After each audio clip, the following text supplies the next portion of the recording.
Slavery may have ended physically, but the West continued to enslave African minds through cunning strategies that have lasting effects even today. These methods transformed Africans from physical captives to mental prisoners, distorting our identity, culture, and self-worth. Here are tools used to manipulate us. Number 1. Media and movies.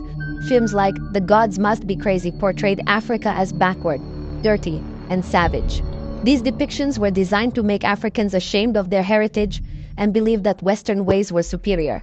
The media, controlled by Western powers, reinforced these stereotypes, shaping global perceptions of Africa and even influencing how Africans saw themselves.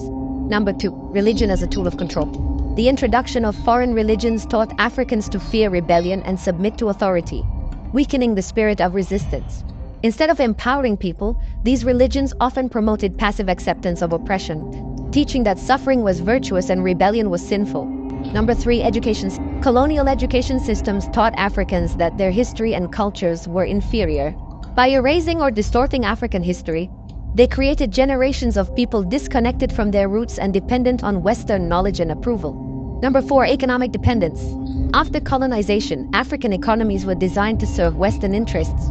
This economic manipulation kept African nations dependent on Western countries, ensuring that true independence was never achieved. Number 5. Cultural erasure. Through language, art, and societal norms, the West imposed its culture while systematically dismantling African traditions. African languages were suppressed, traditional attire was stigmatized, and indigenous beliefs were labeled as primitive. The result, mental slavery. All these tools combined to create a state of mental slavery.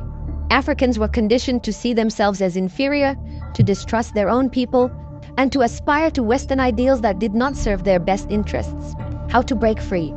Reclaim our narratives. We must tell our own stories, celebrate our heroes, and restore pride in our history and culture. Educate ourselves and our youth. True education begins with understanding our history, the tactics used against us, and how to resist them.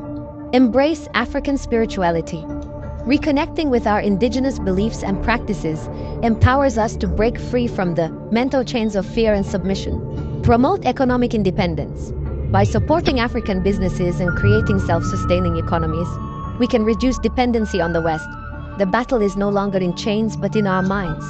It's time to break free, reclaim our identity, and rise as a united Africa, proud of who we are and where we come from.